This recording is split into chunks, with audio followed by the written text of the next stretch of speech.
Hello everybody and welcome back to Showverse. Here I am going over the DCEU today. We're taking a little break from our Arrowverse content. Today we're going over Zack Snyder's Justice League, and just a warning, spoilers. Just for that, for the Batman trilogy, the Superman, Batman v Superman, I'll think a little bit of Aquaman technically. Just spoilers for DCEU. I'll be going back through and reviewing them from the beginning, but I wanted to start with the Snyder Cut because it's fresh, it's new, everybody's talking about it. A little background on what I'm coming into this movie with. I watched the Nolan Batman trilogy. I have seen Man of Steel, Wonder Woman, parts of Batman v Superman. I can't remember if I've seen the whole thing or not because it's been a little bit. I did not watch Aquaman, and I did not watch the original Justice League. So I'm not comparing this to the old Justice League.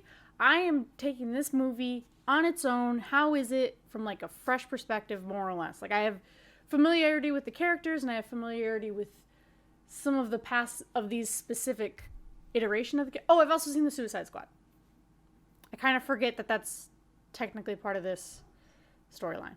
But hey, don't we all? So yeah, this is taken completely fresh. I should also note, the part of the reason I haven't seen some of those movies is because I was kind of getting tired of DC's cinematic universe. It really wasn't my cup of tea. I didn't really like the movies, and I really didn't like the fan base, especially everyone's call for the Snyder Cut. But I put all that behind me. I didn't let that cloud my opinion of the movie. So let's get into it. It starts with... There's so much slow-mo. You could cut like an hour off this movie easy by minimizing the slow-mo to actually important parts with like reason for it, instead of every scene having at least one shot that goes slow-mo. I have a cursory knowledge of film. I took like communication classes in college, including some filmmaking, like very introductory. And I watch stuff on YouTube, like Film Guys and stuff, and Film Girls, and their breakdown of both music-wise, shot, composition, overall storytelling. I have, like, that general knowledge of, like, how the film industry works. And it just really felt like, rather than making a slow-mo have, like, a point and a reason, it was just always there because he could. And it just felt like a lot of slow-mo. Hi, I was editing and realized I forgot to make a point that I was setting up and then didn't, so sorry if the framing's a little off for a little bit. When I say I know a little bit about film and stuff, and I specifically mention people on YouTube and music, I was discussing, like, I've been really deep into this YouTube channel that talks about leitmotifs and how cinema uses music to let your audience know what's going on. And I wanted to talk about the characters' leitmotifs. They're basically their own like songs that they have instead of leitmotifs, which is a set of like of notes that are played by certain instruments. But even then, you can use the leitmotif with different instruments, and you can still recognize it. Like, hey, that's them. Like Hogwarts has one. I'm gonna use some Harry Potter ones. Harry has one. His owl. Hedwig has one, Hogwarts has one as a general, like as the school, Dumbledore. Characters have their own leitmotifs. Iron Man has one, Captain America has one, Bucky, Sam, Wanda, everybody has one, but the Avengers has one. As a group, they have a leitmotif, they have a sound. This movie does not give their characters a team-up sound. Everybody has their own sound, which I mentioned that I watch with subtitles on. If I see ancient music playing when Wonder Woman is on scene one more fucking time, I'm gonna punch my TV. For the love of God. This is why you use just a set of notes and not like a straight up clip from a song.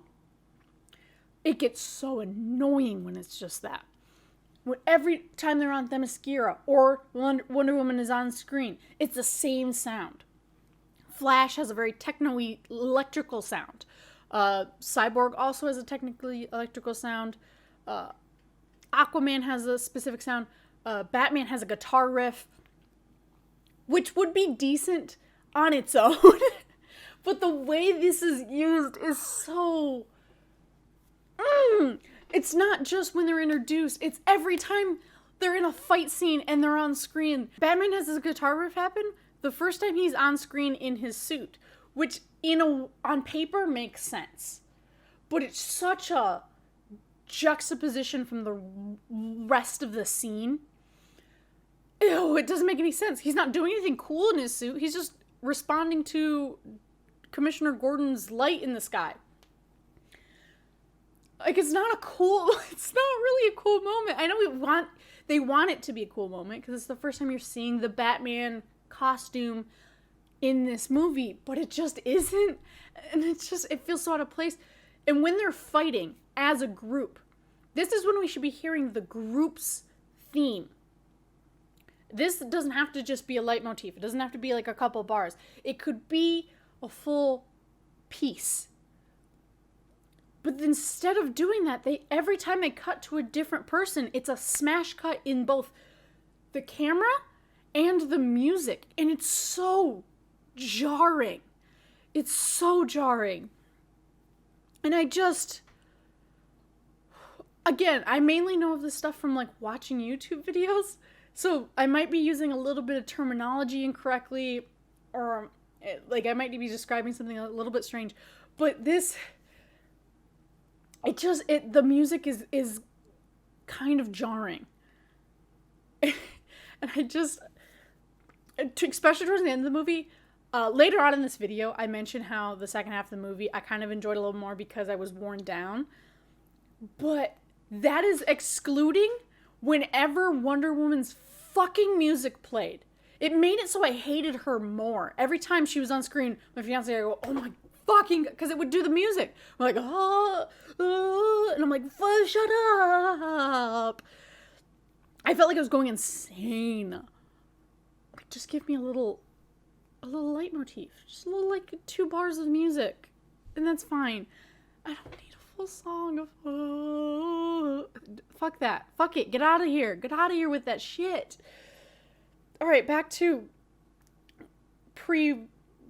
the other bit of this was me, when I was editing, I realized I forgot to make this point. Also, the subtitles weren't loading properly. I tend to watch with subtitles, partially because I live in an apartment, so I don't like to have stuff too loud, and it seems like the movie industry hates mixing their audio so that the spoken part can be heard over the action and music. So I have subtitles on, and sometimes they couldn't catch up. And I don't know if that's an HBO Max thing or if it's a movie in general thing. But because that's the only place that we can watch the Snyder Cut, it kind of comes along with it, and I personally did not appreciate that. I had to back it up a couple times and like to catch what was said, because I either couldn't understand it or in the subtitles just didn't catch up. Like, it would flash for like half a second and then move on to the next line instead of like having 2 lines of dialogue on the screen at the same time. I don't know. It definitely messed with my enjoyment of it, because I would really prefer to be able to read what it says. And this also is the same thing with subtitles I pointed out with the Arrowverse, where when it's in a different language, it either just won't put any subtitles, or it'll say speaking in like Icelandic, because Aquaman is in Iceland, and it says speaking in Icelandic. And I really, really wish, I guess this is just a gripe I should have with the general people who do subtitles than specifically the DC stuff, but put the text of what the word, like, put the Icelandic words on there, so that people who speak both English and Icelandic, but are also slightly hard of hearing or have to have the volume down, can know what's going on. Because they would know if they were able to hear or had their volume up. Like, they would know what they're saying in Icelandic. So just putting speaks in Icelandic is just not very accessible to everyone who's watching. And, I mean, they do that in Arrowverse too. They'll just say speaking foreign language, which is even worse, because you don't even say what language it is. I have that gripe. Come on, just add whatever the fuck it is. At the very beginning, we are shown, Superman dying at the end of Batman v Superman and his, yell ringing out. And it shows all these boxes that we later find out are the mother boxes. I really wish we hadn't seen it then. Only because of the reveal of Cyborg having one. Because at the beginning of the movie, it goes an hour. It almost goes 2 hours before we figure out why Cyborg has one. And, it doesn't really make any sense. You show one in Atlantis being guarded on a pedestal. That makes sense. You see one in Themyscira being guarded on a pedestal. That would make sense. We don't know too much about these things. Of course, they would have weird things that we need to be introduced to. But why does Cyborg have one in a closet? I just really feel like that shot should not have been in the beginning of the movie. I think it would have hit a little harder and could have added a bit more suspense. Introducing the boxes as they needed to be introduced. Wonder Woman's story after the first box has been taken and she finds the cave and is explaining it to Bruce.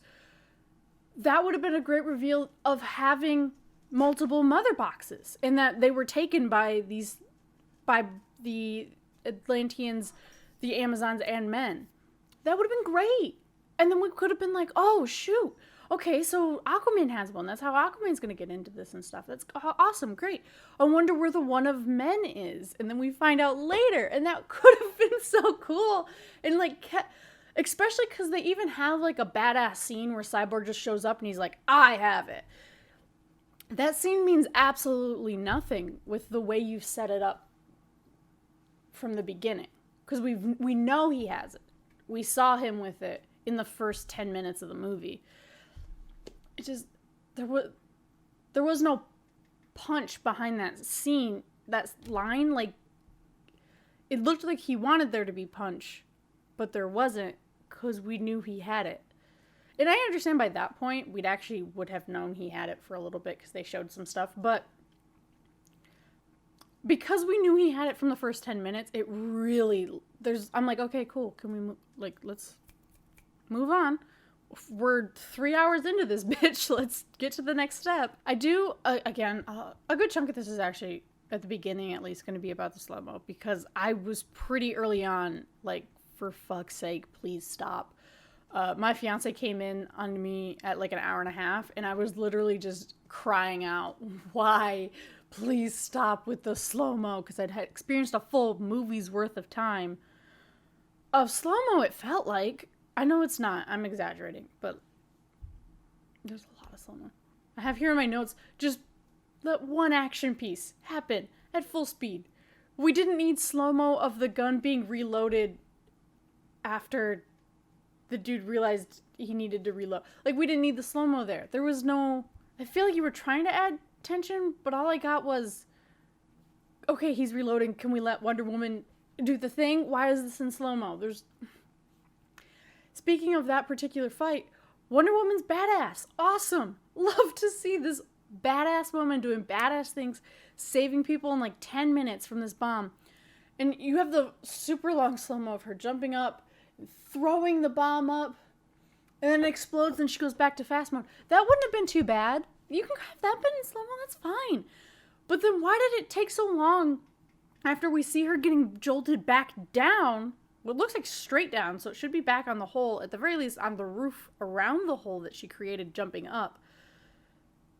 And that whole time it takes for her to do that, for some reason the guy's able to grab a gun, realize he doesn't have bullets for it, and grab more guns, and slowly start to act like he's going to start shooting at all the hostages. And now finally Wonder Woman is coming back down and beating everybody up at super fast speed again. Why did that take so long? I just don't understand. That was... Maybe there was some slow-mo I didn't notice, and that's why it felt like it took longer than it should have. But, it feels like she should have fallen back down and been able to get through the ceiling again before then. It was a a weirdly long scene. That's another thing.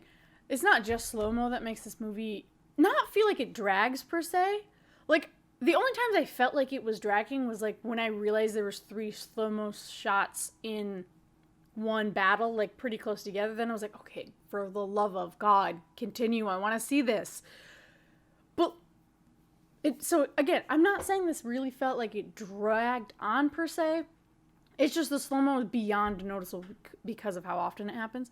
But there are a few other shots that I was like, okay, you could have cut that off about 5 seconds longer, like 5 seconds shorter than what you gave it. He just really wants you to sit in all these scenes. And not all of them need them. Like, usually when you do a long take, you want your audience to let whatever they just saw really sink in and realize how powerful or how emotional or how scary or how happy shit just got. Like, an emotion should have changed and they should be like, oh my God. Fuck. And then you move on. Like, you should have a moment to be able to, like, say that sentence, more or less. But there's some shots we just settle on because I think he wanted to keep... It was a cool shot. The pan was nice. He desaturated this whole frame. You're gonna fucking look at it for 5 extra seconds. Fuck you. Like, just let the scenes go. Let them speak for themselves. You don't need to hold on them. Because if you hold on every scene, then the impactful scenes just don't feel like anything. Because it's been like that all movie long. So how am I supposed to know that this scene is supposed to mean more? And if you're saying every single scene where it does that means something, then my dude, you need to learn the phrase kill your darlings. Because there were too many darlings in this. And that's one of the first rules you're supposed to learn when you start doing any kind of art. Full-on actual pencil and paper art, comic layouts, movies, short films, photography, anything. You have to kill your darlings. You have to realize when something is just not working, even if you think it's so cool and you think it's going to be the best. If it doesn't work, you got to drop it for the overall project. And it just feels like he never wanted to kill a single one of his darlings. Like, he kept them in, and that's why it's 4 hours long. And I also did, see that it was also originally supposed to be, like, a 6-episode, short series. And I get that. Like, we have the parts where it, smash cuts to a part 1. That's not going to happen, Batman. Where a character literally says, that's not going to happen, Batman. Talk about the CinemaSins roll credits right fucking there. But I don't know if each of those would have held up by themselves. I'm considering giving it a second watch where I just watch one part each day, over a week. I just watch it and see if each part holds up by itself. Because I don't know if all of them do as their own separate episodes. But I do get what he was going for, and I do think for the most part it would. I think only 1 or 2 might not be able to hold up on their own. So maybe it would have been better released as a short series, and I understand why the studio might not have wanted that to happen and just get it all out at once. I get that. Maybe that particular part was not within Snyder's control, but there are definitely scenes that just still, even if you think of them as 6 episodes, I personally feel like it probably could have been cut up a little bit more. Not too much, even, like I said, 5 seconds on a few of the camera pans and stuff. Maybe not 6 establishing shots right at the very beginning of the movie. We know what a mountain looks like. I understand. And it's not like you're staying in that place for long. You're continuing more establishing shots of different things. There was just a few things that I'm like, okay, we could cut that now. We're good. Let's get to the next scene, the next shot, whatever it needs to be. But overall, I do like this movie. I think the story's actually pretty good. I think it explains pretty much everything. Sometimes it explains it a little bit too much, but I think that's also comes back to it originally wanting to be 6 episodes. So you would have to do a tiny recap. at certain points because that was like 2 episodes ago that they were introduced. So, again, something I can kind of forgive because of how it could have shown up. But overall, I think it's good. It's a good story. There's nothing the characters do that seems monumentally stupid. Like, there's no point where you're like, what the fuck are they doing? This is just makes no sense. Only for the sense of the plot does this have any bearing. I didn't really ever feel that, except for the way Flash runs, but even that has nothing to do with the plot. I'll get to that in a second. But yeah, it didn't feel like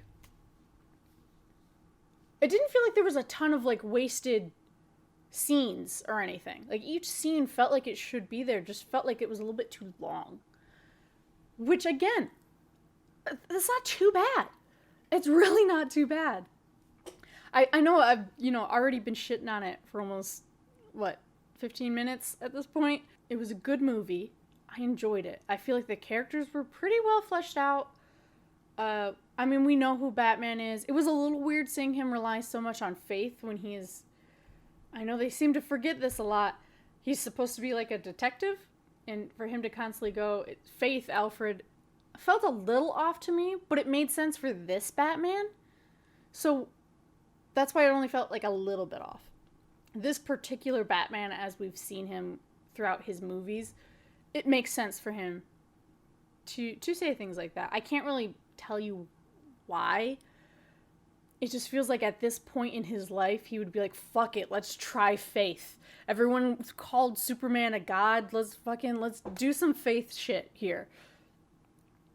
So I can see why that would, it makes sense for him. It just, in my head, Batman's supposed to be a detective. He's supposed to reason. He's supposed to logic his way through stuff. So him going on Faith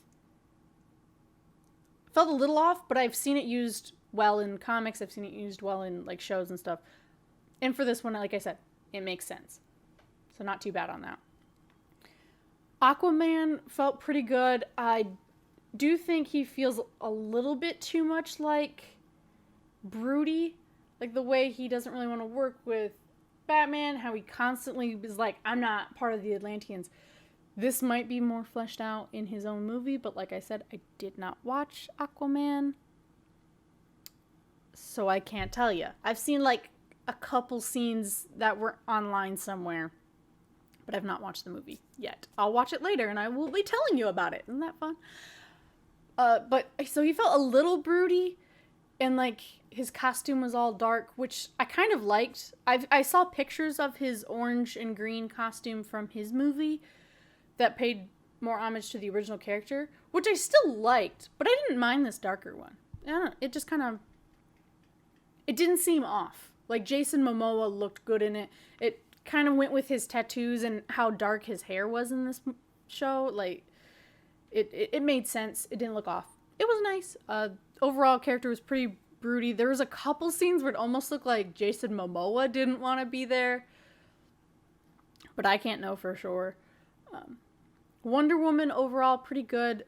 She wasn't a huge character in this, I would say. She more of was exposition time and then help Bruce with things, but like it didn't seem like she had, I don't know, she felt a little flat, but with so many cast members, like so many main cast and so much stuff, I can almost forgive it, you know? It's still not great. She's a little flat, I don't know, not quite two-dimensional. Like, she still has some character. It just didn't... It definitely felt like when you only know somebody in a friend group, so you, like when you talk to them by themselves, they're different. Not necessarily unrecognizably different, but they're different because they're not in the big friend group. Cyborg, hella broody boy, which I get. It seems like it's pretty recent off of his surgery of getting the new body. And he seemed pretty hurt and stuff. I personally don't know a ton about Cyborg outside of the Teen Titans animated series from like the early 2000s. So I can't say too much about that particular character of like how it's supposed to be, because that was like, while a very, very good kids show, it was still a kids show. And I personally kind of like Cyborg being a little bit more of down-to-earth mechanic and hackery like he was in the kids show, but I definitely don't see a problem with him being almost godlike when it comes to hacking and knowing how stuff is. I don't know if that's maybe closer to his comic book representation. It doesn't quite feel like it, but it might be. Yeah, I don't know. I also don't know if maybe in the comics he does all that. It needs to fly. It told me it needs to, like, talking to the machines like that. That feels a little weird. It just didn't seem like a thing a person would say, especially a person that's supposed to be like late teens, early 20s, because he got in a car accident after a high school football game. So I'm assuming this is only like a year or two after that, so he's probably only like 19, maybe 20. It just seemed like a little out of what I would expect his character to be, but that's not necessarily bad. I wish we'd gotten a little bit more emotions from him. He was pretty much just mad or sad through the whole thing. But I understand, you know, the events that were happening weren't exactly happy-go-lucky events. But maybe a joke from him could have helped. Or him reacting to a joke a little bit more. That could have been fun. A lot of these characters, I kind of wish they would have gotten a little bit more of a jokey moment. Batman, at one point, when he's talking to Barry, Barry asks him, what's your superpower? And he goes, I'm rich. That was a joke. Good job. I personally didn't find it very funny, but I understand what they were trying to do. And I was like, hey, a joke. One thing I think was a problem for this was this movie. It seems like it actually kind of takes up a short period of time. And we've had movies that take up about that same amount of time that are only 2 hours. So it's hard there's part of me that just kind of expects a little bit more ups and downs. And it really felt like they were trying to keep the tension level about midway at the lowest. Like halfway down the thing. At the lowest they wanted the tension to ever reach. Which is kind of exhausting for such a long movie. And the ups and downs don't feel as drastic. And I really, really kind of craved those moments. Like the music always felt intense. It always felt kind of loud. Not necessarily in volume, but in like intensity. It just felt like it was trying to keep you about midway the whole time. And that's a little bit exhausting for a 4-hour movie. But I digress. The final, person, The Flash. This one I kind of had the most gripes with. I like this actor. It didn't feel like he had the funniness that normally The Flash has. And when he did try to make jokes, it felt so out of place in this movie. And I know, I just said, I wish they would add jokes. But because you added 0 jokes that were like full funny or like full lightheart moment, adding the Flash trying to make those kind of things and being as awkward as he was, ooh. It wasn't full cringe, but it edged on it a lot. And the way that they made this man move, I mentioned before that his running is very strange. I don't know who told this man to run like this, because I cannot believe that you're told to run like the Flash or run like you're running really fast, and you run the way the Flash does in this movie. Like the first time we see him move fast, he's running like he's trying to slow down. He's running the way people do when they slow down, where they kind of extend their gait a little bit and they maybe have their arms up and they're like sitting back a bit. This is after they've been running for a while and they're trying to slow down. Usually in movies you see this when somebody's running up and then something surprising happens and they have to like stop. He runs like that in the very first scene when he's trying to get this dog walker job, and the girl that he'd been like thought was kind of cute for like a second is outside and is about to get hit. Well, she does hit a semi-truck because the driver isn't looking. But she's about to die from scraping on the pavement. And he runs out as if he's meeting the surprise thing, which kind of makes sense, but also you gotta move, bud. And it's such an awkward movement. Not to mention the weird shot of him burning out of his shoes. I know you're trying to say how fast the Flash is, but that was such a weird shot, and so much of it looked like CG. Like, the feet didn't look real. And the shoe definitely didn't look real. And I don't mind the window scene. I know people have talked about him, like, doing a window, breaking one in one with one finger. That's fine. I don't give a shit. He's moving so goddamn fast. It's the breaking point. You put a lot of tension in one spot. I get it. It's fine. I have no problem with that part. But doing that, and then why is the Flash in slow-mo when he's going fast? Why? That means nothing when because obviously if the Flash is going fast, everything else is in slow-mo. Please use slow-mo then. But why is he in slow-mo? That doesn't make us feel like he's moving fast because everything's slow on the TV. At least for me, it didn't make me feel like he was going fast because everything's going in slow-mo, including him. And he slow-mo grabs a hot dog and kind of tucks it in. And then he oogles at this girl, like touching her hair. It was so creepy. And it only made it creepier because they were both in slow-mo, but at different rates.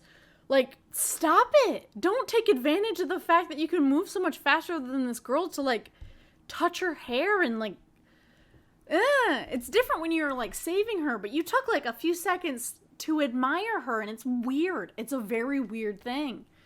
And then he saves her by gently putting her on the ground before running back inside. Which brings to this whole thing of, like, the Flash doesn't seem to want to touch people or anything. Because he does the window with one finger. He touches her with these tiny little, almost micro adjustments. Which also, taking time to oogle her while she's literally going to die if you don't intervene was a weird time for me. But later on and stuff, he just touches things with just one finger. One little fingy. Just boop, boop. Everything. Boop. He does not fully grab onto anybody. When they're trying to get some hostages out of a place, instead of picking them up and running them up the stairs, he just keeps running back and forth, checking on people and saying, this way, this way. That was so annoying. Just pick them up and take them outside. Why are you doing this? Just pick them up and take them outside. Why are you running back and forth? You're just wasting time. Go do something else. Cyborg's got that. He's taking the people up. It's fine. Go do something else if you're not going to fucking get these people up quicker. For the love of God, just pick somebody up and take them. And when they're fighting and he boops Wonder Woman's sword so that it gets back in her hand. And then her hand moves at this pace. And the Flash himself is moving slower than her hand. Why the fuck did her hand suddenly start moving so quickly? What? Excuse me? Her hair is floating and it goes like this, like that much in the time it takes her entire hand to clasp her sword. Why did that suddenly move so much faster and everything else is still moving so slow? Why? One scene that I think would have really, really hit harder if the Flash had been moving at normal speed and everyone else at slow speed when he goes fast would have been when he was running around and Superman looks at him. If that had stayed in slow-mo with the rest of the scenes, at least before it, with the Flash going fast and everyone else in slow-mo, I think that would have hit so much harder. Like, holy shit. He just looked at the speed Flash is moving. And then you still could have done the cut back and forth. I still think there was like one too many cut back and forths. We didn't need that many of them, but it's fine. that wouldn't have bothered me too much if the scene had happened where this was the first time we saw a flash in slow-mo to show just how fast Clark was moving his eyes. That would have been fucking dope. That would have been a sit up in your chair moment. Like, oh, fuck. This is like proof of how fast Superman is. Like, we know he's fast, but this is the Flash. This is the person who, in the comic books, there's constant debates on who's faster, the Superman or the Flash. Fuck. We're finally fully seeing how they look together, but because you constantly use the Flash in slow-mo, it doesn't hit as hard. I'm like, okay, cool. Fucking move on. Just let things be unique to show how cool they are. I don't know why that's so hard, but apparently it must be. It must be. I also have a slight note on some of the CGI. There's obviously a lot of CGI in this film. There's a lot of CGI in all Superman films of modern times. It's just how it is. You can't actually get people to move like that. You can't get people to do things like... It makes sense. It's fine. There was a few moments of horrendous CGI. Where, like, when Superman was fighting some guys at the bank that I mentioned way earlier with the bomb, she threw him against a wall and they bent in ways that humans shouldn't bend. They just didn't look real. And, like, it was in, like, the uncanny valley of CGI. They were just moving in ways that didn't make sense. They hit a wall and they bent in a way that looked more cartoonish than a real person. And I just feel like you could have maybe found like either better CGI or like some kind of dummy or something to throw. I don't know. I don't know a ton about that particular stuff. I don't know a shit ton about CGI. But I just really feel like the skeleton could have been made a little bit more authentically so that it didn't rubber off the wall as much. Maybe I'm wrong. I'll completely accept if I'm wrong on that. Oh, I do have a question. Does Aquaman have to take his shirt off in order to swim under the water? Because the first two scenes, we see him take his shirt off to jump in the water. And, like, we don't, like... Is it necessary? Can he not use his powers with a shirt on? I understand you want people to see... Is pretty Jason Momoa. He's pretty to look at. People like him. Maybe, like, one time it could have been cool. But there's just so much. And it made me wonder, does his powers not work if he has a shirt on? Maybe they don't. That could be a bit of lore they pulled up. I don't know. It just felt really strange. They mention when Bruce and Diana are talking about Aquaman, and they have a video of him up in like the deepest trenches and of the ocean and stuff like that. She goes, "That's an Atlantean," and she goes, "Water breathers," and he says, "Well, he was breathing air when I talked to him," and she says, "Half-blood maybe." So does this mean no Atlantean can breathe outside of water? And if so, why do they make air bubbles to talk to each other? I don't understand, and this could be something explained in the comics or in the Aquaman movie, but as a person who just showed up to Justice League, no fucking clue why you would think he's a half-blood if all of them do that. Why would you say that? Because the other ones do. And I saw, the trailer and stuff for Aquaman, and Mira was talking outside of the water.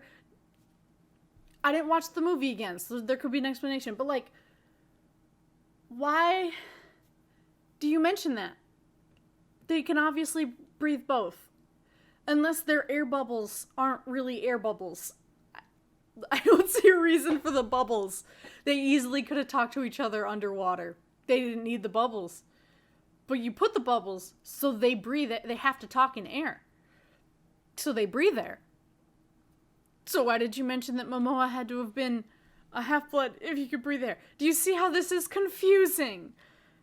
Do you want to put a small mention?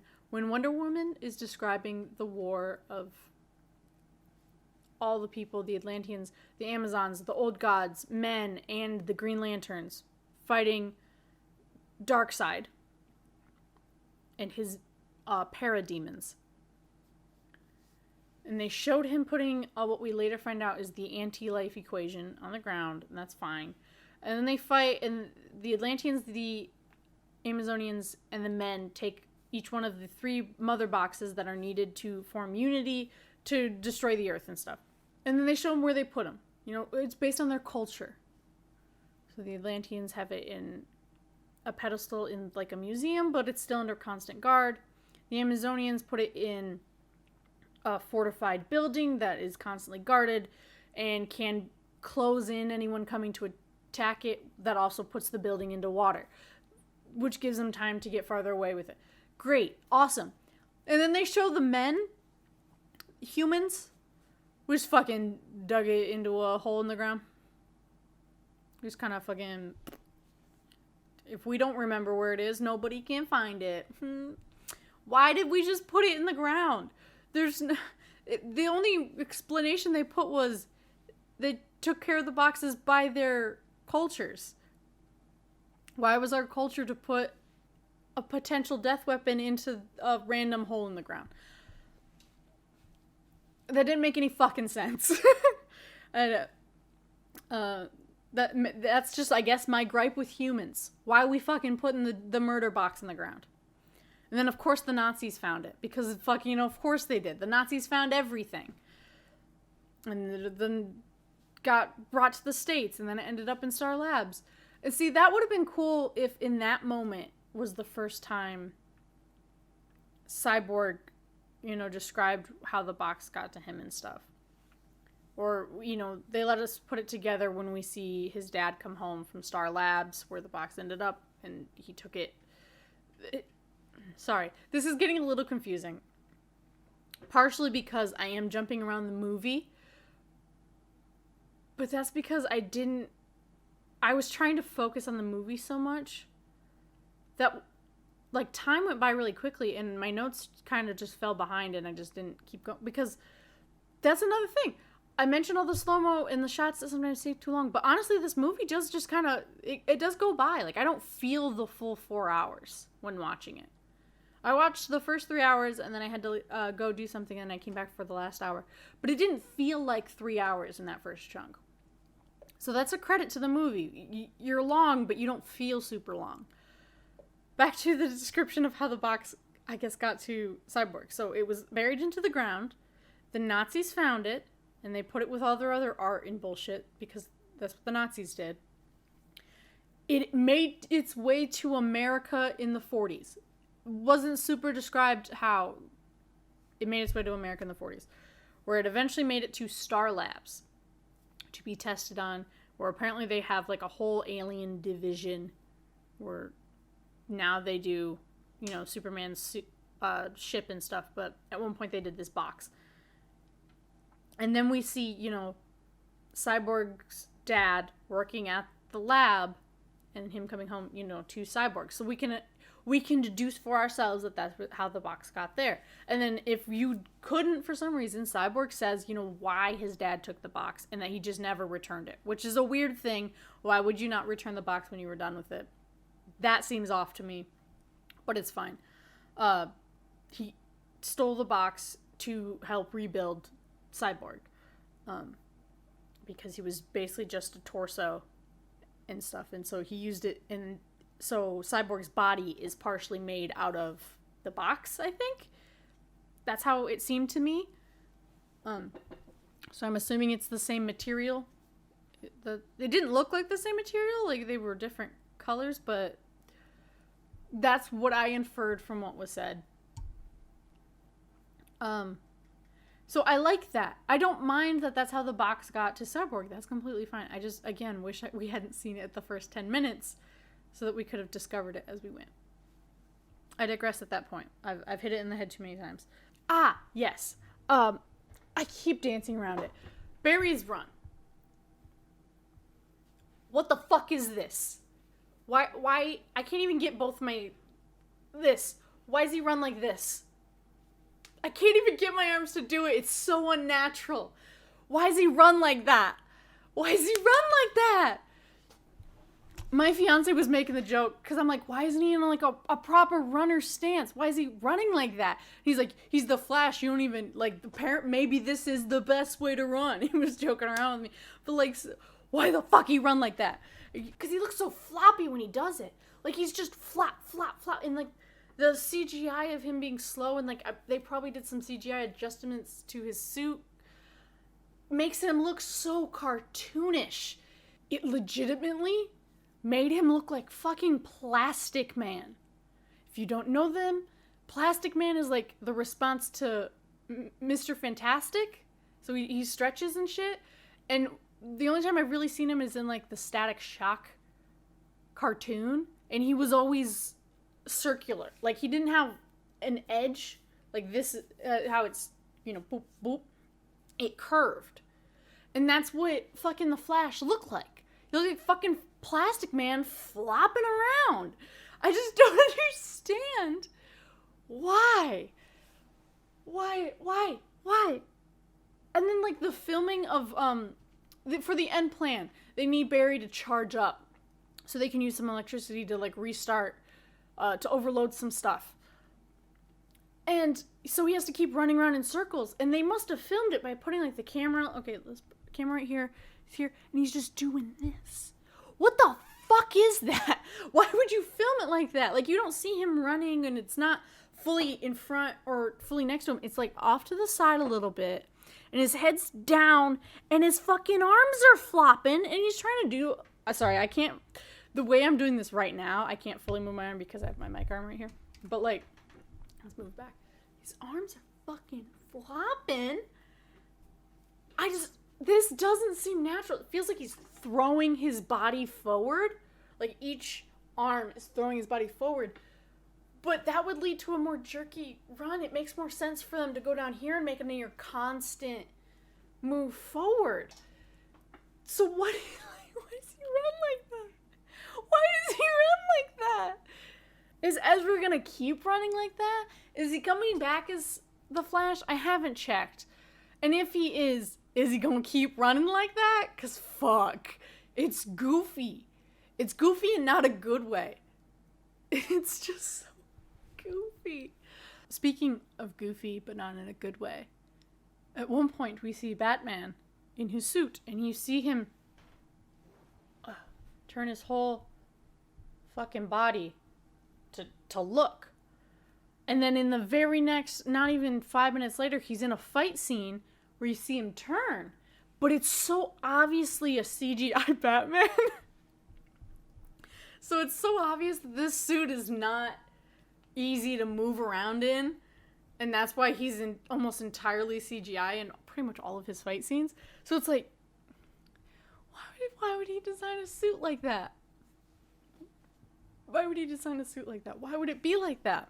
It just, that fucking was so goddamn funny to me, but not in a good way. It made me giggle though. So you get a giggle out of me.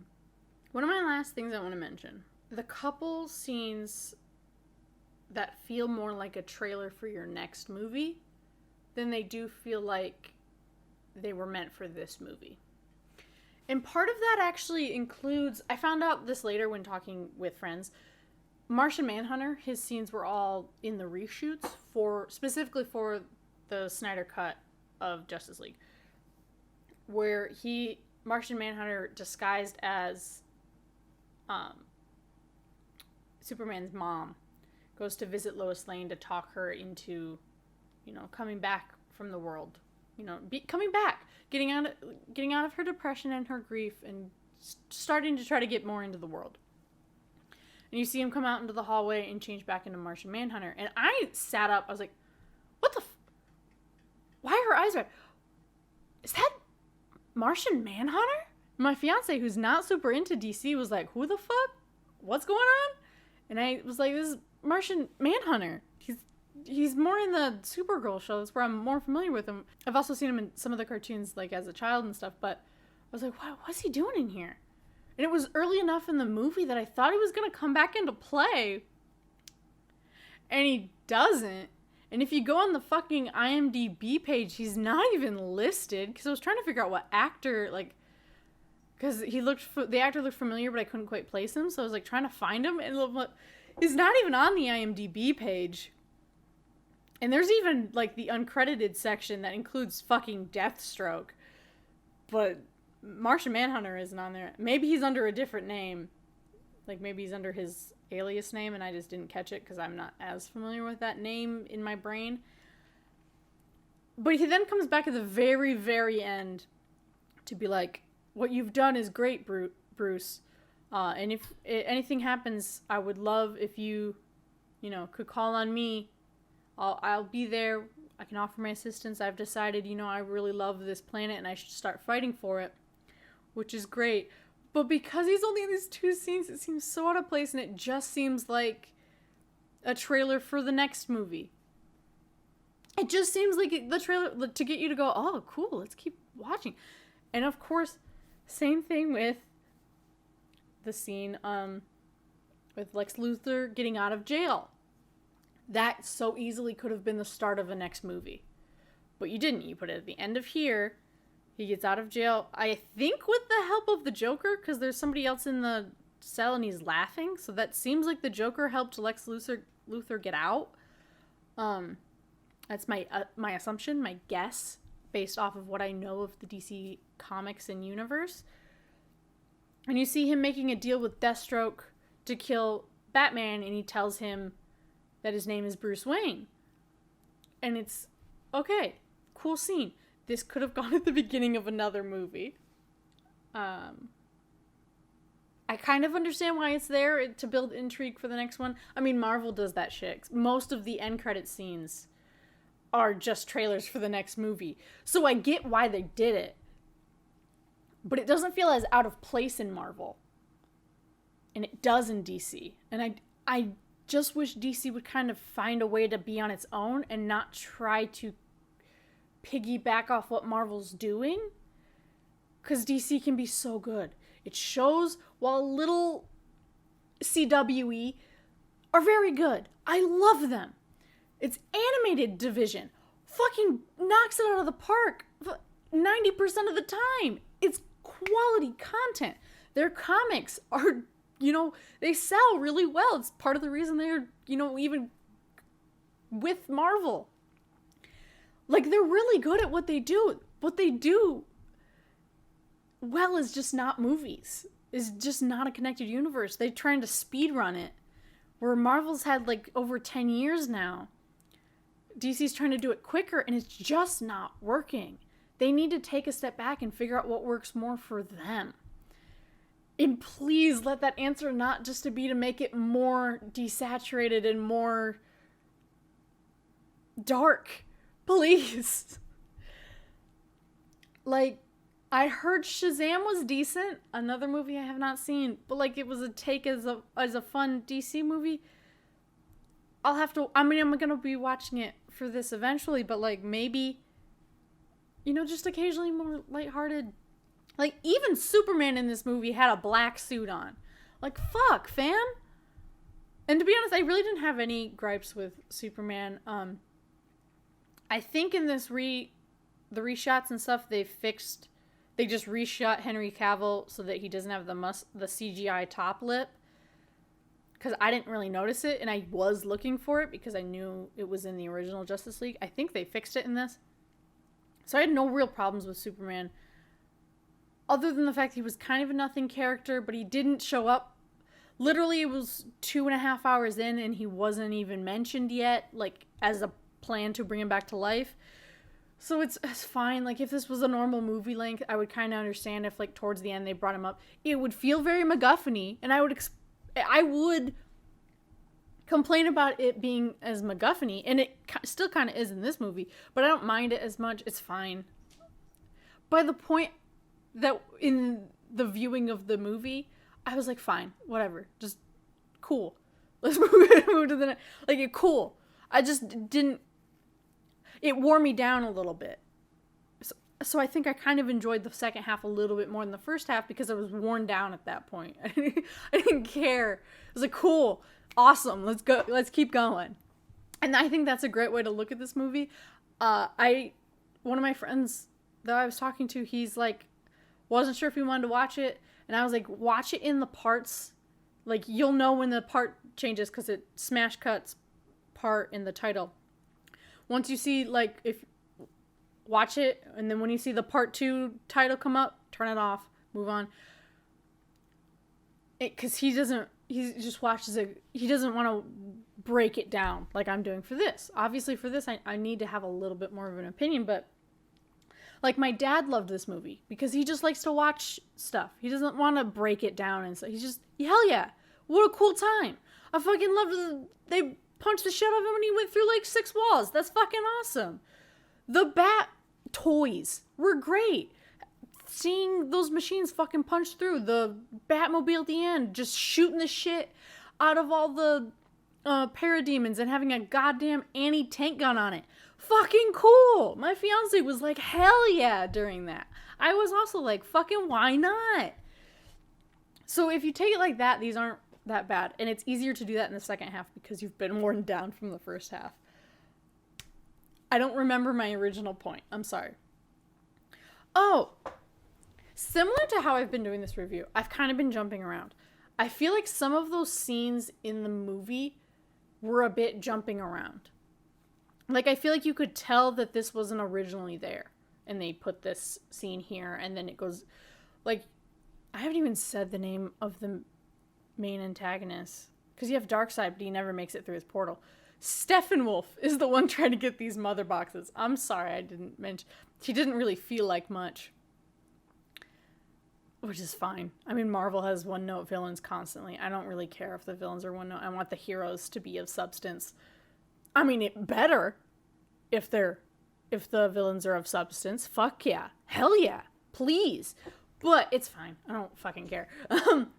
When Steppenwolf was, like, talking to people through, like, he has this fucking stone that he puts the mother boxes into, and then the stone he communicates with the people back home with. There was a scene where he was, like, doing something, and then it cut away to Lois Lane. And I think this might even have been the Martian Manhunter scene. And then it cuts back to Steppenwolf, and he's talking to a different person from home. And it just really feels like you didn't really need that cut. Like, we could have just kind of sat with Steppenwolf for a little while, and then move on to a different thing. It felt a little jumpy. Wasn't distractingly so. I could have let that go overall. I mean, it took me to this far into the video to even, like, mention it. Oh, final scene, which also, again, felt so much like just a trailer for another movie, which I don't even know if we're going to end up getting those movies, because I don't think Snyder's going to be continuing his relationship with DC. If he is, I'll, gladly put my hands up and say so, but where Batman has a hallucination, dream, premonition bullshit of the future, and it's all destroyed, and you can see the parademons that they've been fighting the whole time, and they're in a wasteland with him, Cyborg, Mira, Flash, Deathstroke, and the Joker. And Mira's talking about what he did to Arthur or Aquaman, and he's gonna pay, and Deathstroke's like, are you sure you want the Joker here? And he's like, oh, fucking whatever. And then Superman shows up, and they just have to start fighting Superman and stuff. Again, all that scene feels like a trailer for a different movie. I didn't mind it too much in this one. Again, it was also at the end, so I might have just been worn down to the point where I was like, fuck yeah, whatever. We also, in that scene, get full confirmation that this is a timeline where Batman had Jason Todd as a Robin. I'm assuming Jason Todd because that's who it is in the comics. And Jason Todd went to fight the Joker, and the Joker tortured him, brainwashed him, and I think eventually killed him for hours. Like, fully breaking, like, all of his bones. Torture, brainwash Jason Todd against Batman. And then I think he eventually killed him. I can't fully remember in the actual comic book, but definitely in the movie, Joker killed him. And I can only assume also the torture came along too. So that's a fucking dark as shit thing, and why this Batman doesn't want to have any more, like, sidekicks. It makes more sense as to why he doesn't want to team up with people. And at this point, he's finally gotten to the point where he can team up again, but with full-grown adults with, like, full their own abilities, because he's super traumatized from his adopted son being fucking murdered by the Joker. Fucking heavy as shit, dark as shit comic line. I think it happened in the cartoon as well. Like, oh my god. Dark shit. And it's very interesting to me. I kind of wish it was a different Joker than Jared Leto's Joker. Yes. But I'll take it. It's fine. It's fine. I just want Jared Leto to stop being a fucking creep out of like, when they're not filming. Like, you don't have to be fully method all the time with the Joker. Like, holy shit. Calm the fuck down. A Jared Leto Joker is fine. I don't give a shit. He's cuckoo for Cocoa Puffs. Okay. I think that's everything I wanted to say about these characters. You know, I want more of the characters to be a little bit more funny and lighthearted at points. I want the highs and lows to feel more. It would also help, like, having other characters be funny and stuff would help the Flash not feel so out of place. He just felt so out of place in this movie, which is weird considering I'm asking for more levity, but it wasn't a kind, and it was still a kind of sad Flash. It just wasn't right for the movie, for like what they were going for a thing the whole way through, and then the Flash just didn't quite fit. Overall, which sucks because I fucking love the Flash, by the way. The reason I've harped on that again, I fucking love the Flash. Why I've harped on his running for so long. I love the Flash. Why did they do this to him? I did like the call out to the Green Lanterns though. They mentioned. I didn't say that, sorry, but like I did kind of like that. I liked that in the previous battle we saw a Green Lantern die and his ring fly off. That was neat. Was it necessary? No, but I didn't mind it. I kind of liked it, especially for a future Green Lantern movie. You know, that's not the one that Ryan Reynolds did. I still kind of like that one. It's not like the worst. It's a fun, just popcorn movie, so. But otherwise, I think that's it. With that is the Zack Snyder Justice League. Thank you guys so much for watching through this.